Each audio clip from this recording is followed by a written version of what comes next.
Hello, and welcome to the new recording setup. We are in two entirely separate places. I'm kidding. No, we're not. Rude. Oh, God. You didn't need to just Flop. fucking collapse. Anyways.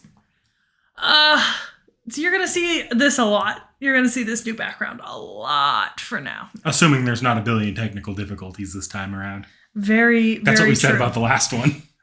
Very, very true. So, we're actually finishing El-Melloi. Yeah. I need to blame you for my new gotcha addiction. See, this is real life gotcha. She got real life shit this time. Yeah, look, he's from Demon Slayer, and they're from Bleach. But there's been more damage besides Seki's gotcha keychains. Like her forest of gotcha keychains, mind you. This isn't even all of them. There's like 3 more in my bag of characters I didn't want. Vorn ended up getting me an early birthday present. Wow, that shows up for shit. Yes, it does. There we go. That's a little better. Yeah, just need to angle it. See the reflection of our ring light. Yeah.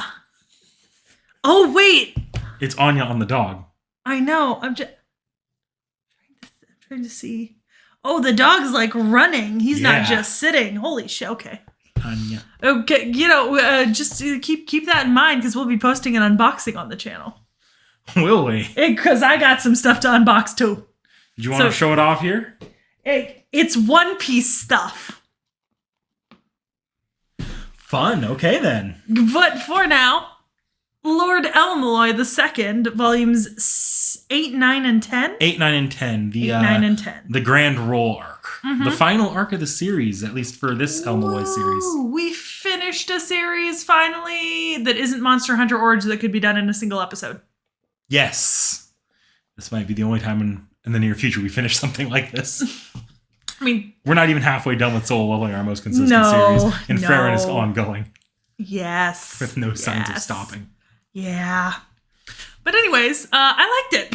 Yeah, I thought it was really good. This was fucking fantastic. Yeah. I enjoy this series so much. You're saying that because there was a dragon involved. There was a dragon involved, and I love dragons. Do you love that there's an entire ass D&D dungeon under the clock tower that's from the corpse of a dragon?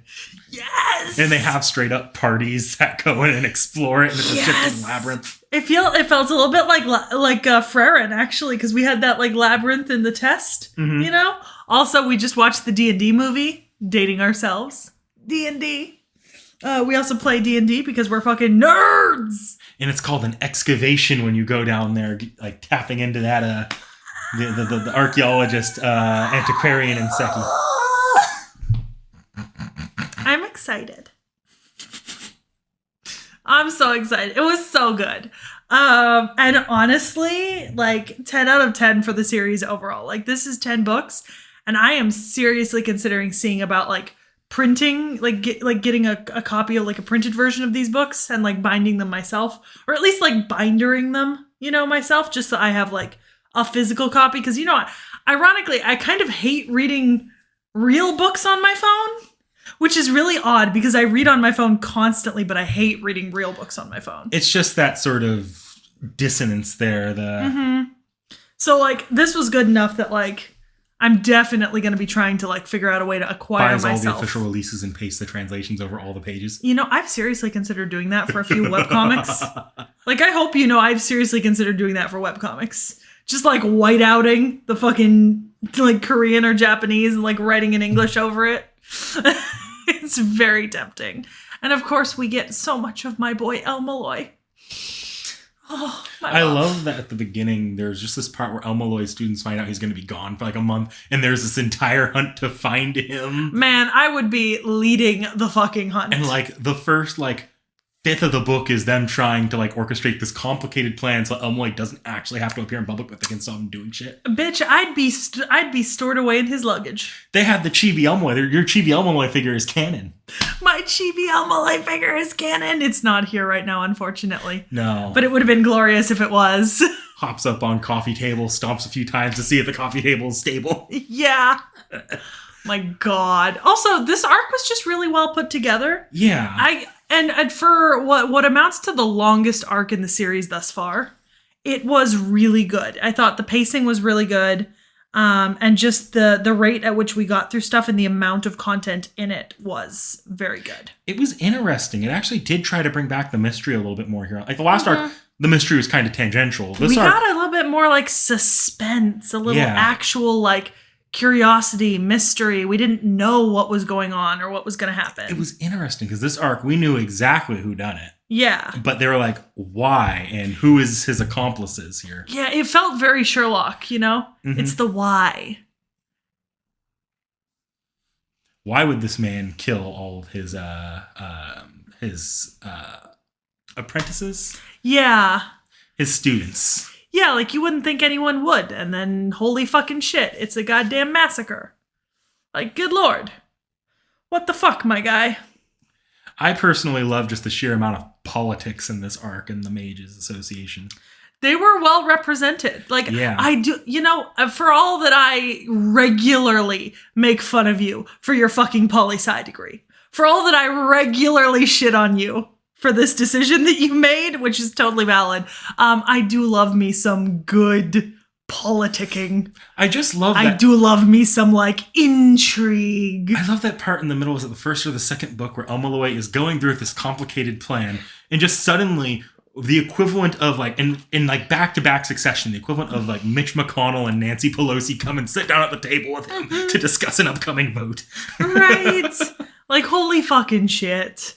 Just the kind of playing around with like who's going to make what decision and who I need to talk to and what to tell to whom.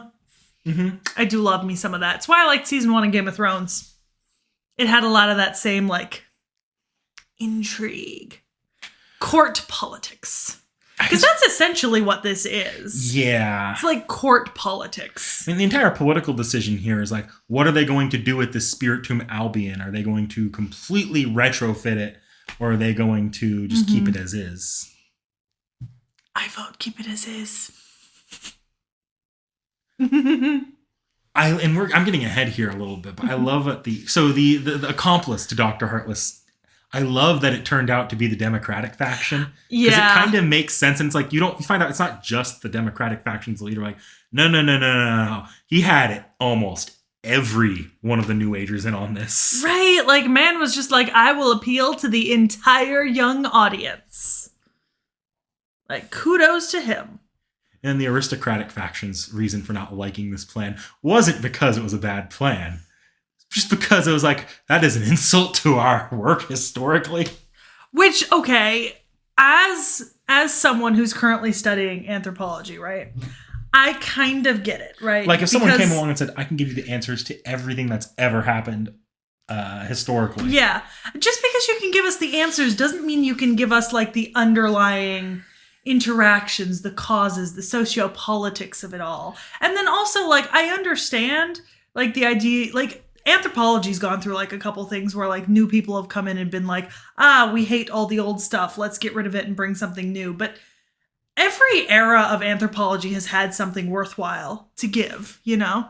And that's what it felt like we were talking about that sometimes. Like just invalidating generations upon generations of work. Because even though a generation of work may be flawed, that doesn't mean that it's entirely invalid because you might not be getting what you think you can get from it. Like, for example, you might not be getting a true accounting of like the Yanomamo peoples from the ethnography Yanomami, the angry people.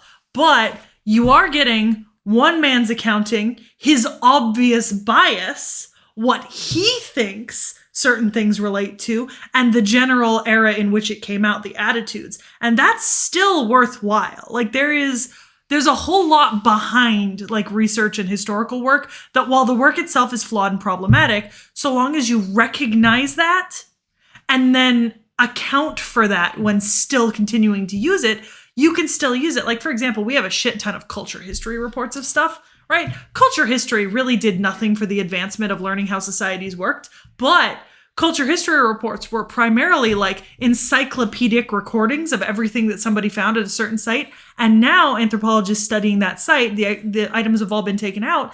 They can go back to the culture history reports and look at what was there and where it was. So there's still something of value. So like, I actually really understand the aristocratic faction. Like, I get it. There is still stuff of value here. I hate to be that person, but I am. I'm being that person. Well, I love Fate Mage Politics because it doesn't say that the aristocratic faction is wrong. In fact, in many ways, they're right. Allowing all the new people in is eating up what the people who have put all this time in and who are much closer to achieving their goal than the newer people are. Mm-hmm. It uses up what they have access to. Yeah. And that's part of why the Tomb of Albion being retrofitted is so fucked up. Yeah. I mean, I get it. I fucking get it. And also, can I say that this is the most enjoyable Dr. Heartless has ever been? Yeah, they did a lot more to actually characterize him here than they did in previous arcs. Because he was not... He always just kind of came in like, other arcs. There was this one mysterious guy who did this thing. Oh, he's the villain of the Rail Zeppelin. Yeah. And he's here in the background. He was doing stuff in Atlas Contract. No, this is the first time he feels like a character. Yeah, this time we actually got presenting Dr. Lovelace, the villain. Heartless. Same thing. Same stupid name. Fucking thing. I think I've been calling him Dr. Lovelace this whole time. You said Heartless earlier. Oh, did I? Yeah. Genuinely. I struggle with that name so much because it just sounds like a made up fucking, So this is the Type Moon fan. I was so happy to see Toko having a really big part in this arc. I love her. Every time she appears, she's just like, everyone just kind of shits themselves like, fuck, how do we deal with this? It was truly glorious. Just absolutely stunning. Also, I like that we got a little bit away from... We had a few volumes earlier on in the series where it was from... Grey Saber? Gray's? Gray, thank you. That's literally her name. What the fuck? Gray's perspective? Like, we were jumping around in this volume. They switched between her and Rhinus over every chapter, basically. Yeah, which I didn't mind. I didn't particularly like the earlier books where it was like all one of their POVs, but I don't mind when we're jumping around. Now it's like you're getting a wider view of what's going on as opposed to following one person and then switch to another person in a different book. Well, also because each perspective covers like a different aspect of the story, Like Rhinus, whenever she's narrating, is a lot more political. Yeah. Like she's talking in the mage politics. Yeah, and when Gray's narrating, it's a lot more character arc driven. She's talking like what El-Melloi is thinking, like how she's feeling, how the people around her are.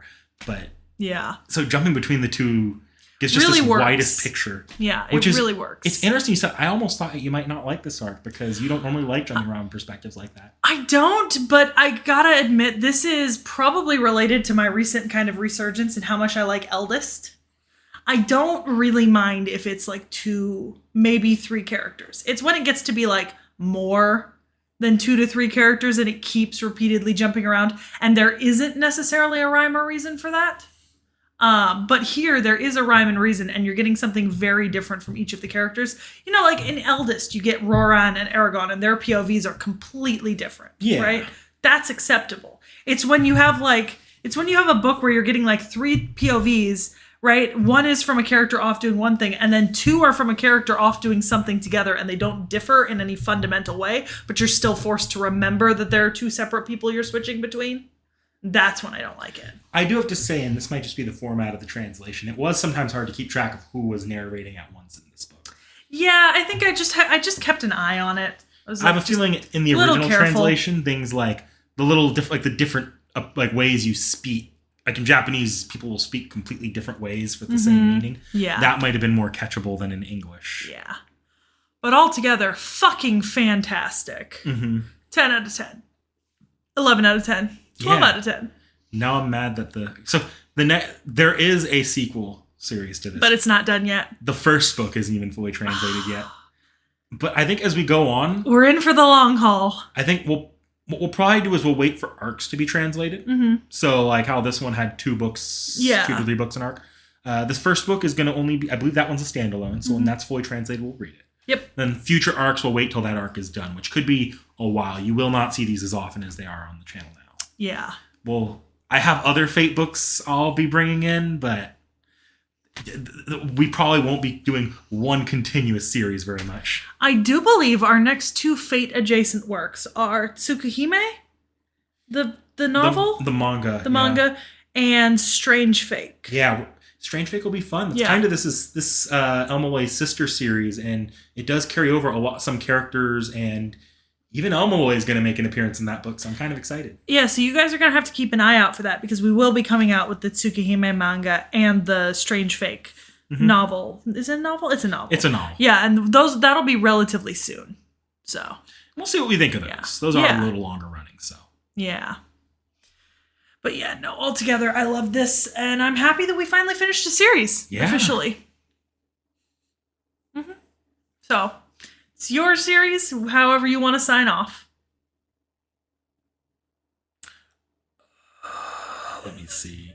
The stalemate, the dead silence when I put him on the spot. It's fucking hilarious. Ah, yes! Here's how you do it. Like this. Bye, everybody.